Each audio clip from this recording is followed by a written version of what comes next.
مقتطفات من القرآن مقتطفات من القرآن مقتطفات من القرآن. يا أيها الإنسان ما غرك بربك الكريم. يا أيها الإنسان ما غرك بربك الكريم. مقتطفات من القرآن مقتطفات من القرآن مقتطفات من القرآن. قل يا عبادي الذين أسرفوا على أنفسهم لا تقنطوا من رحمة الله لا تقنطوا من رحمة الله إن الله يغفر الذنوب جميعا إن الله يغفر الذنوب جميعا إنه هو الغفور الرحيم. مقتطفات من القرآن مقتطفات من القرآن مقتطفات من القرآن. حتى إذا جاء أحدهم الموت قال رب ارجعون لعلي أعمل صالحا فيما تركت كلا إنها كلمة هو قائلها ومن ورائهم برزخ إلى يوم يبعثون. مقتطفات من القرآن مقتطفات من القرآن مقتطفات من القرآن. وخشعت الأصوات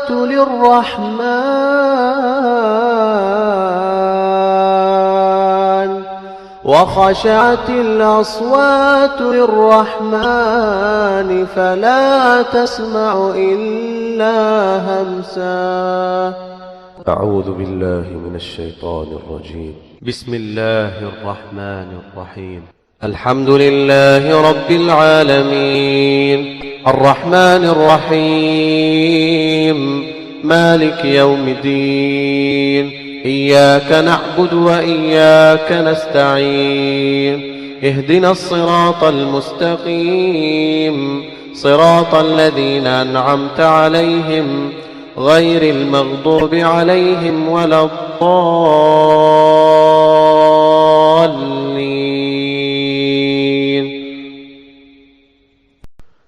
بسم الله الرحمن الرحيم.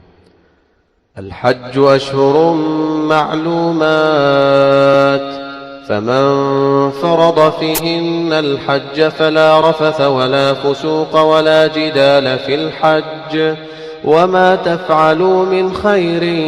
يعلمه الله وتزودوا فإن خير الزاد التقوى واتقون يا أولي الألباب. ليس عليكم جناح أن تبتغوا فضلا من ربكم فإذا أفضتم من عرفات فاذكروا الله عند المشعر الحرام واذكروه كما هداكم وإن كنتم من قبله لمن الضالين. ثم أفيضوا من حيث أفاض الناس واستغفروا الله إن الله غفور رحيم. فإذا قضيتم مناسككم فاذكروا الله كذكركم آباءكم أو أشد ذكرا فمن الناس من يقول ربنا آتنا في الدنيا وما له في الآخرة من خلاق ومنهم من يقول ربنا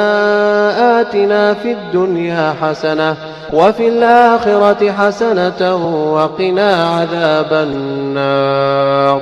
أولئك لهم نصيب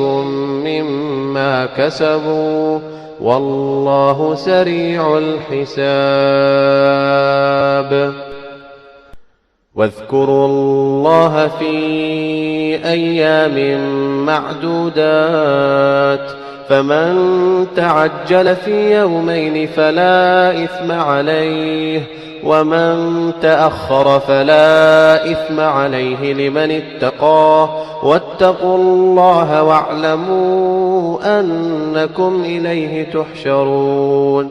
ومن الناس من يعجبك قوله في الحياة الدنيا ويشهد الله على ما في قلبه وهو ألد الخصام وإذا تولى سعى في الأرض ليفسد فيها ويهلك الحرث والنسل والله لا يحب الفساد وإذا قيل له اتق الله أخذته العزة بالإثم فحسبه جهنم ولبئس المهاد ومن الناس من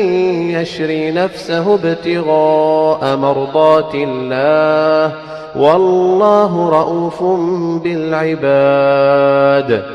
يا أيها الذين آمنوا ادخلوا في السلم كافة ولا تتبعوا خطوات الشيطان إنه لكم عدو مبين فإن زللتم من بعد ما جاءتكم البينات فاعلموا أن الله عزيز حكيم هل ينظرون إلا أن يأتيهم الله في ظلل من الغمام والملائكة وقضي الأمر وإلى الله ترجع الأمور سل بني إسرائيل كم آتيناهم من آية بينة ومن يبدل نعمة الله من بعد ما جاءته فإن الله شديد العقاب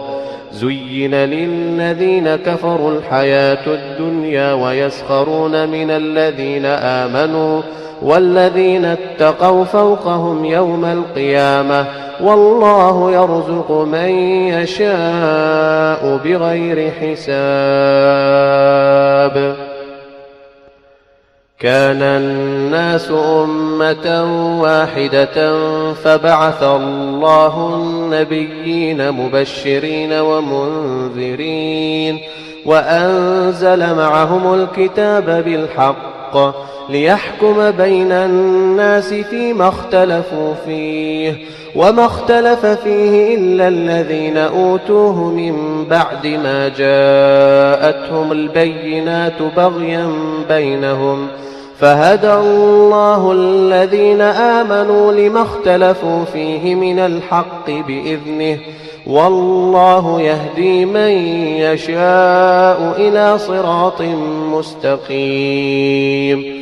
أم حسبتم أن تدخلوا الجنة ولما يأتكم مثل الذين خلوا من قبلكم مستهم البأساء والضراء وزلزلوا حتى يقول الرسول والذين آمنوا معه متى نصر الله ألا إن نصر الله قريب يسألونك ماذا ينفقون قل ما أنفقتم من خير فللوالدين والأقربين واليتامى والمساكين وابن السبيل وما تفعلوا من خير فإن الله به عليم. كتب عليكم القتال وهو كره لكم وعسى أن تكرهوا شيئا وهو خير لكم وعسى أن تحبوا شيئا وهو شر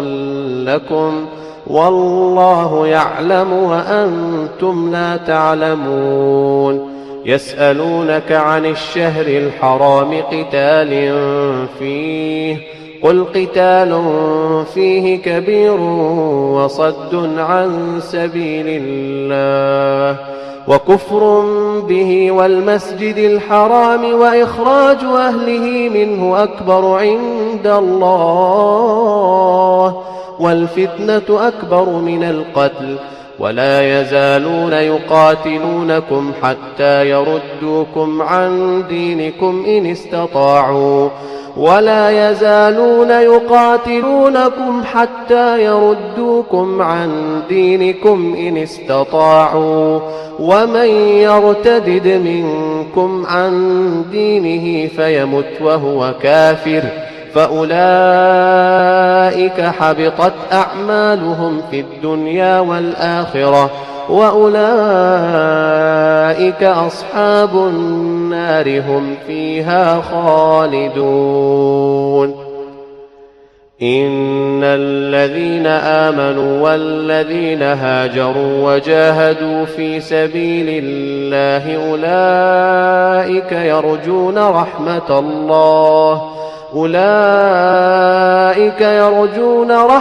الله والله غفور رحيم. يسألونك عن الخمر والميسر قل فيهما إثم كبير ومنافع للناس وإثمهما أكبر من نفعهما ويسألونك ماذا ينفقون قل العفو كذلك يبين الله لكم الآيات لعلكم تتفكرون في الدنيا والآخرة. ويسألونك عن اليتامى قل إصلاح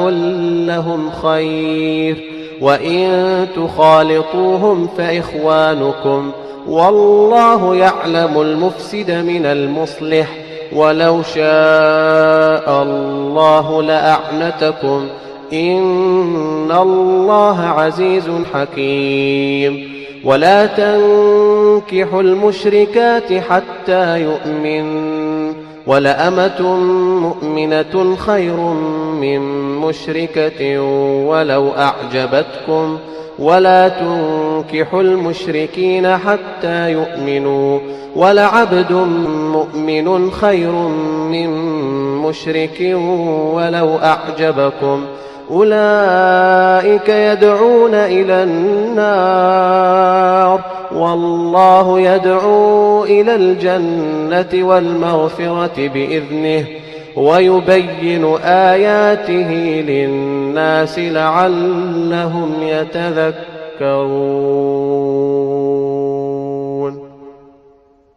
بسم الله الرحمن الرحيم. يا أيها الذين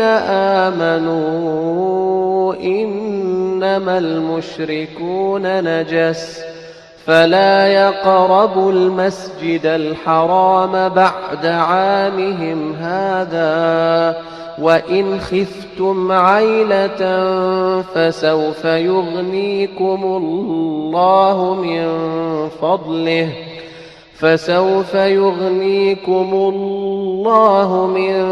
فضله إن شاء إن الله عليم حكيم. قاتلوا الذين لا يؤمنون بالله ولا باليوم الآخر ولا يحرمون ما حرم الله ورسوله ولا يدينون دين الحق من الذين أوتوا الكتاب حتى يعطوا الجزية عن يد وهم صاغرون. وقالت اليهود عزير ابن الله وقالت النصارى المسيح ابن الله ذلك قولهم بأفواههم يضاهئون قول الذين كفروا من قبل قاتلهم الله أنى يؤفكون. اتخذوا أحبارهم ورهبانهم أربابا من دون الله والمسيح ابن مريم وما أمروا إلا ليعبدوا إلها واحدا لا إله إلا هو سبحانه عما يشركون. يريدون أن يطفئوا نور الله بأفواههم ويأبى الله إلا أن يتم نوره ولو كره الكافرون. هو الذي أرسل رسوله بالهدى ودين الحق ليظهره على الدين كله ولو كره المشركون. يا أيها الذين آمنوا إن كثيرا من الأحبار والرهبان ليأكلون أموال الناس بالباطل ويصدون عن سبيل الله والذين يكنزون الذهب والفضة ولا ينفقونها في سبيل الله فبشرهم بعذاب أليم يوم يحمى عليها في نار جهنم فتكوى بها جباههم وجنوبهم وظهورهم هذا ما كنزتم لأنفسكم فذوقوا ما كنتم تكنزون. إن عدة الشهور عند الله 12 شهرا في كتاب الله يوم خلق السماوات والأرض منها 4 حرم ذلك الدين القيم فلا تظلموا فيهن أنفسكم وقاتلوا المشركين كافة كما يقاتلونكم كافة واعلموا أن الله مع المتقين. إنما النسيء زيادة في الكفر يضل به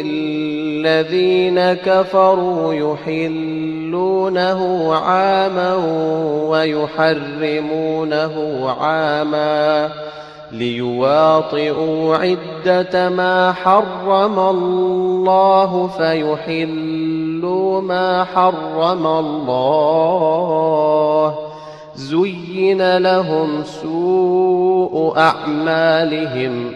والله لا يهدي القوم الكافرين.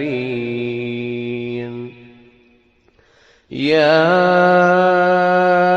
أيها الذين آمنوا ما لكم إذا قيل لكم انفروا في سبيل الله اثاقلتم إلى الأرض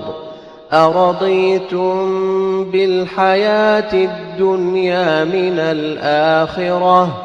فما متاع الحياة الدنيا في الآخرة إلا قليل. إلا تنفروا يعذبكم عذابا أليما ويستبدل قوما غيركم ولا تضروه شيئا والله على كل شيء قدير. إلا تنصروه فقد نصره الله إذ أخرجه الذين كفروا ثاني اثنين إذ هما في الغار إذ يقول لصاحبه لا تحزن إن الله معنا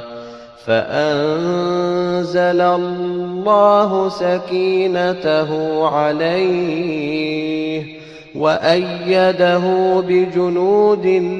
لم تروها وجعل كلمة الذين كفروا السفلى وكلمة الله هي العليا والله عزيز حكيم.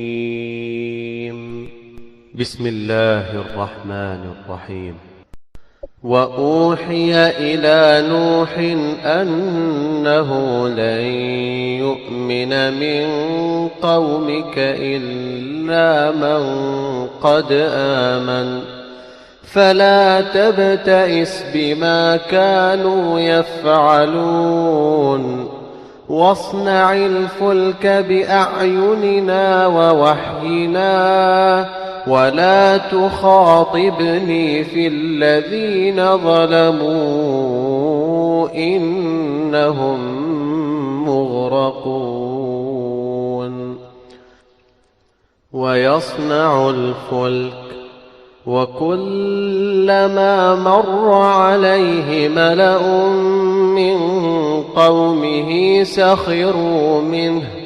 قال إن تسخروا منا فإنا نسخر منكم كما تسخرون فسوف تعلمون من يأتيه عذاب يخزيه ويحل عليه عذاب مقيم. حتى إذا جاء أمرنا وفارت النور قل نحمل فيها من كل زوجين اثنين وأهلك إلا من سبق عليه القول ومن آمن وما آمن معه إلا قليل. وقال اركبوا فيها بسم الله مجريها ومرساها إن ربي لغفور رحيم. وهي تجري بهم في موج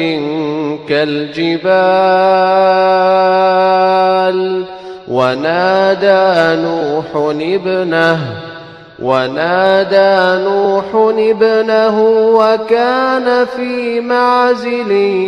يا بني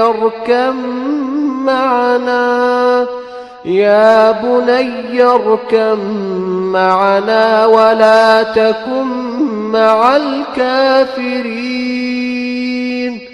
قال سآوي إلى جبل يعصمني من الماء.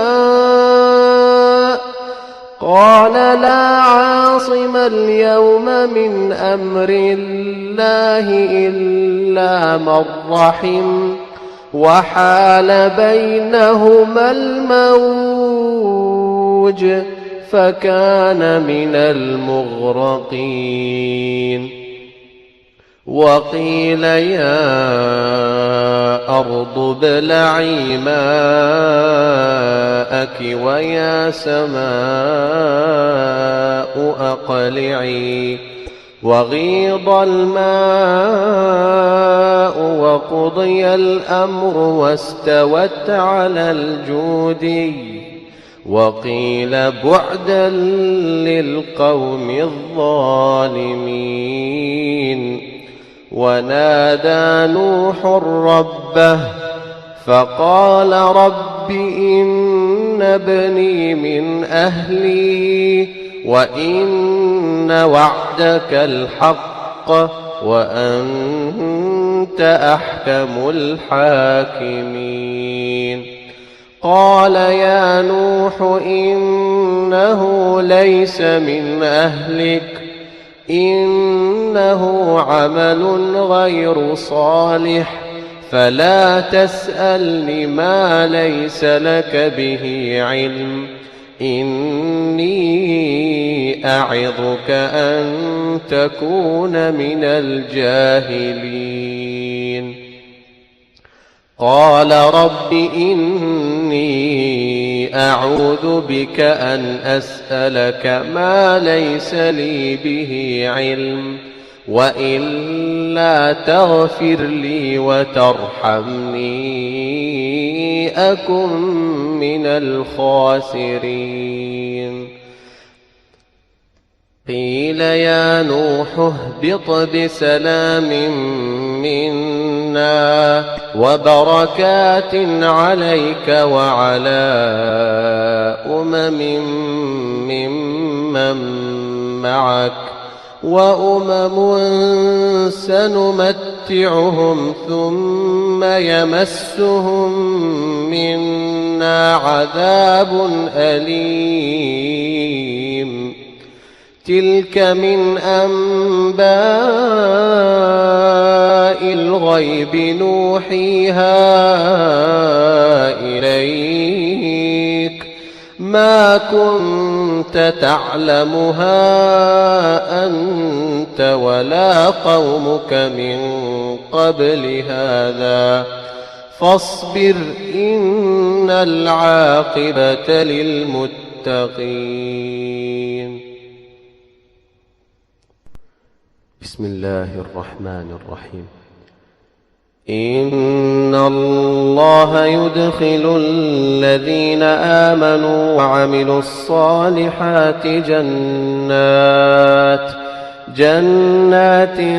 تجري من تحتها الأنهار يحلون فيها من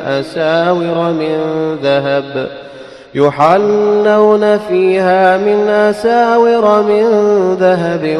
ولؤلؤا ولباسهم فيها حرير. وهدوا إلى الطيب من القول وهدوا إلى صراط الحميد. إن الذين كفروا ويصدون عن سبيل الله والمسجد الحرام والمسجد الحرام الذي جعلناه للناس سواء العاكف فيه والباد ومن يرد فيه بإلحاد بظلم نذقه من عذاب أليم وإذ بوأنا لإبراهيم مكان البيت ألا تشرك بي شيئا وطهر بيتي للطائفين والقائمين والركع السجود وأذن في الناس بالحج يأتوك رجالا وعلى كل ضامر يأتين من كل فج عميق ليشهدوا منافع لهم ويذكروا اسم الله في أيام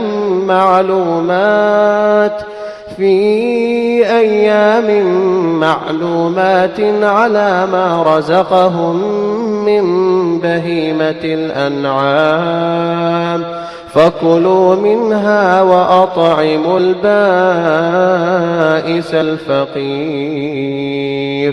ثم ليقضوا تفثهم وليوفوا نذورهم وليطوفوا بالبيت العتيق ذلك ومن يعظم حرمات الله فهو خير له عند ربه وأحلت لكم الأنعام إلا ما يتلى عليكم فاجتنبوا الرجس من الأوثان واجتنبوا قول الزور حنفاء لله غير مشركين به ومن يشرك بالله فكأنما خر من السماء فتخطفه الطير أو تهوي به الريح في مكان سحيق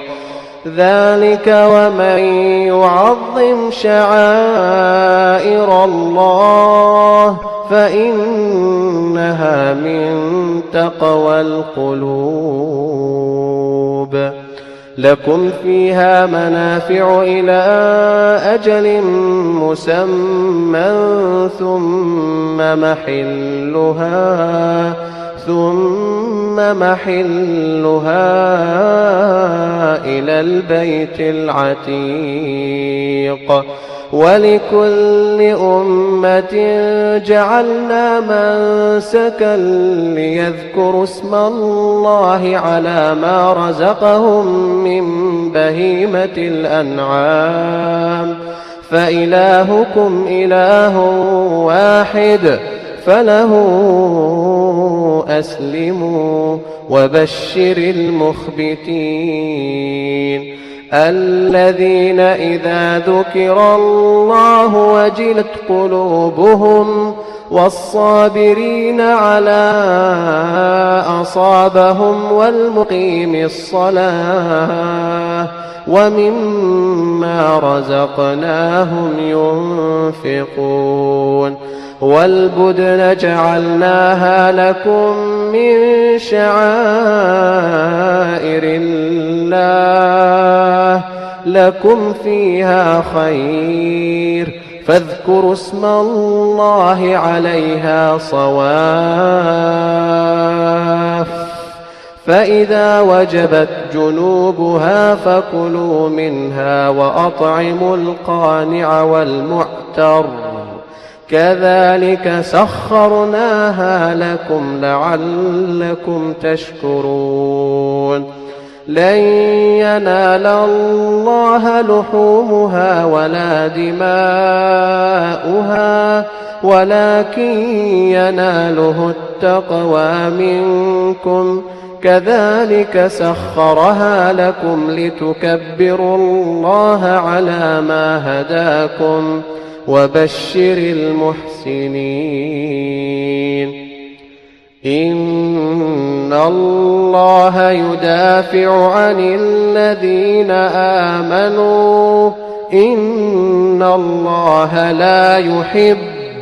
لا يحب كل خوان كفور. أذن للذين يقاتلون بأنهم ظلموا وإن الله على نصرهم لقدير. الذين أخرجوا من ديارهم بغير حق إلا أن يقولوا ربنا الله ولولا دفع الله الناس بعضهم ببعض لهدمت صوامع وبيع وصلوات ومساجد يذكر فيها اسم الله كثيرا ولينصرن الله من ينصره إن الله لقوي عزيز. الذين إن مكناهم في الأرض أقاموا الصلاة وآتوا الزكاة وأمروا بالمعروف ونهوا عن المنكر ولله عاقبة الأمور. وإن يكذبوك فقد كذبت قبلهم قوم نوح وعاد وثمود وقوم إبراهيم وقوم لوط وأصحاب مدين وكذب موسى فأمليت للكافرين ثم أخذتهم فكيف كان نكير. فكأي من قرية أهلكناها وهي ظالمة فهي خاوية على عروشها وبئر معطلة وقصر مشيد.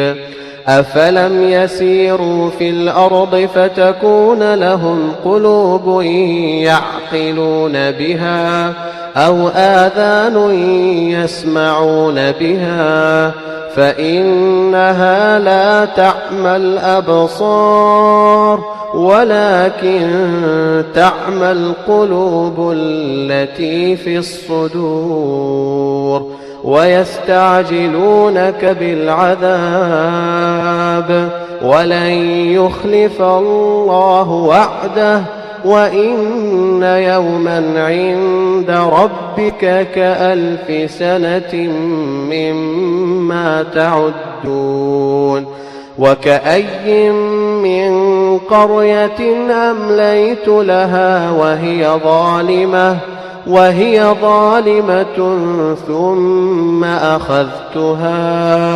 ثم أخذتها وإلي المصير.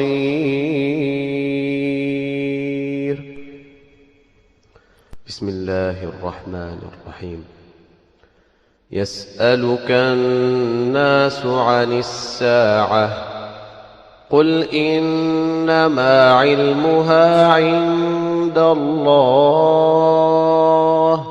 وما يدريك لعل الساعة تكون قريبا. إن الله لعن الكافرين وأعد لهم سعيرا خالدين فيها أبدا لا يجدون وليا ولا نصيرا. يوم تقلب وجوههم في النار يقولون يا ليتنا أطعنا الله وأطعنا الرسولا وقالوا ربنا إنا وأطعنا سادتنا ربنا إنا أطعنا سادتنا وكبراءنا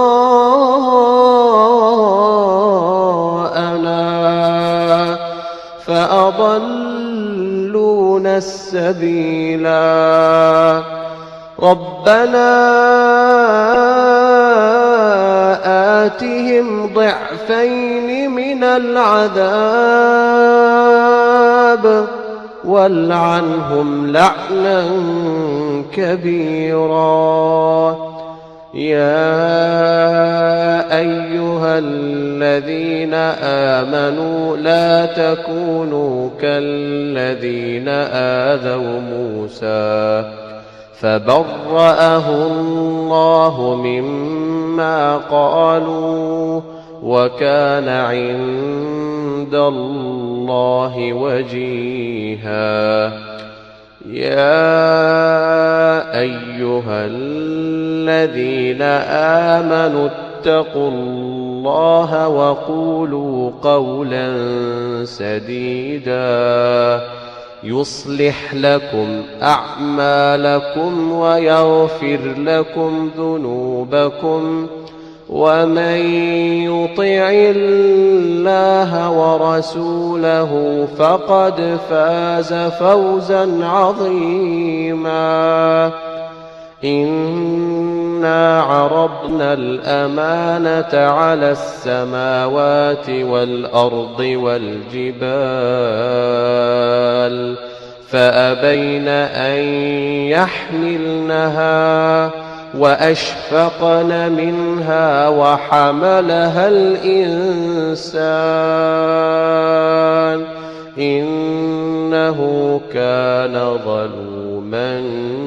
جهولا ليعذب الله المنافقين والمنافقات والمشركين والمشركات ويتوب الله على المؤمنين والمؤمنات وكان الله غفورا رحيما بسم الله الرحمن الرحيم ربنا وأدخلهم جنات عدن التي وعدتهم ومن صلح من آبائهم وأزواجهم وذرياتهم إنك أنت العزيز الحكيم وقهم السيئات ومن تق السيئات يومئذ فقد رحمته وذلك هو الفوز العظيم إن الذين كفروا ينادون لمقت الله أكبر من مقتكم أنفسكم إذ تدعون إلى الإيمان فتكفرون قالوا ربنا أمتنا اثنتين وأحييتنا اثنتين فاعترفنا بذنوبنا فهل إلى خروج من سبيل ذلكم بأنه إذا دعي الله وحده كفرتم وإن يشرك به تؤمنوا فالحكم لله العلي الكبير هو الذي الذي يريكم آياته وينزل لكم من السماء رزقا وما يتذكر إلا من ينيب فادعوا الله مخلصين له الدين ولو كره الكافرون رفيع الدرجات ذو العرش يلقي الروح من أمره على من يشاء من عباده لينذر يوم التلاق يوم هم بارزون لا يخفى على الله منهم شيء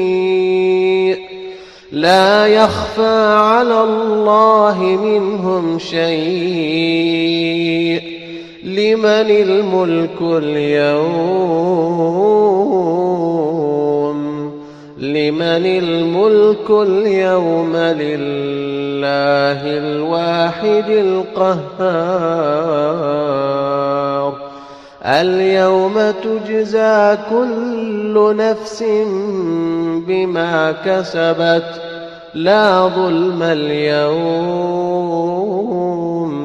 إن الله سريع الحساب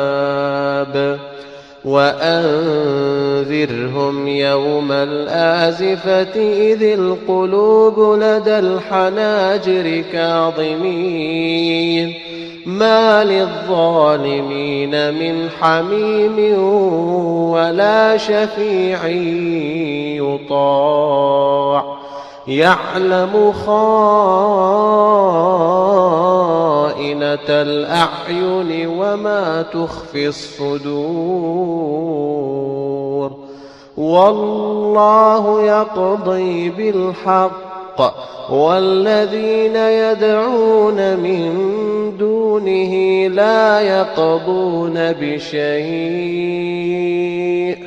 إن الله هو السميع البصير بسم الله الرحمن الرحيم الحاقة ما الحاقة وما أدراك ما الحاقة كذبت ثمود وعاد بالقارعة فأما ثمود فأهلكوا بالطاغية وأما عاد فأهلكوا بريح صرصر عاتية سخرها عليهم 7 ليال و8 أيام حسوما فترى القوم فيها صرعى كأنهم أعجاز نخل خاوية فهل ترى لهم من باقية وجاء فرعون ومن قبله والمؤتفكات بالخاطئة فعصوا رسول ربهم فأخذهم أخذة رابية إنا لما طغى الماء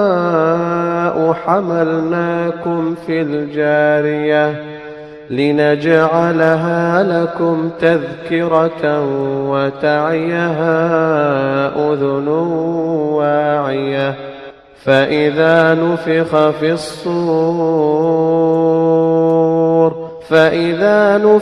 في الصور نفخة واحدة وحملت الأرض والجبال فدكتا دكة واحدة فيومئذ وقعت الواقعة وانشقت السماء فهي يومئذ واهية والملك على أرجائها ويحمل عرش ربك فوقهم يومئذ ثمانية يومئذ تعرضون لا تخفى منكم خافية فأما من أوتي كتابه بيمينه فيقول هاؤم اقرءوا كتابيه إني ظننت أني ملاق حسابيه فهو في عيشة راضية في جنة عالية قطوفها دانية كلوا واشربوا هنيئا بما أسلفتم في الأيام الخالية وأما من أوتي كتابه بشماله فيقول يا ليتني لم أوت كتابيه ولم أدر ما حسابيه يا ليتها كانت القاضية ما أغنى عني ماليه هلك عني سلطانيه خذوه فغلوه ثم الجحيم صلوه ثم في سلسلة ذرعها 70 ذراعا فاسلكوه إنه كان لا يؤمن بالله العظيم ولا يحض على طعام المسكين فليس له اليوم هاهنا حميم ولا طعام إلا من غسلين لا يأكله إلا الخاطئون فلا أقسم بما تبصرون وما لا تبصرون إنه لقول رسول كريم وما هو بقول شاعر قليلا ما تؤمنون ولا بقول كاهن قليلا ما تذكرون تنزيل من رب العالمين ولو تقول علينا بعض الأقاويل لأخذنا منه باليمين ثم لقطعنا منه الوتين فما منكم من أحد عنه حاجزين وإنه لتذكرة للمتقين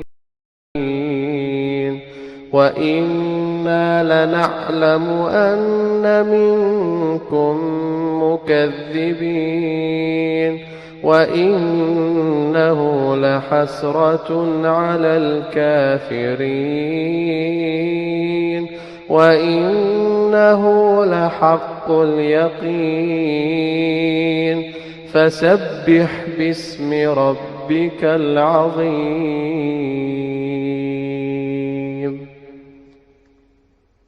هذا وآخر دعوانا أن الحمد لله رب العالمين، ولا تنسونا بدعوة صالحة بظهر الغيب.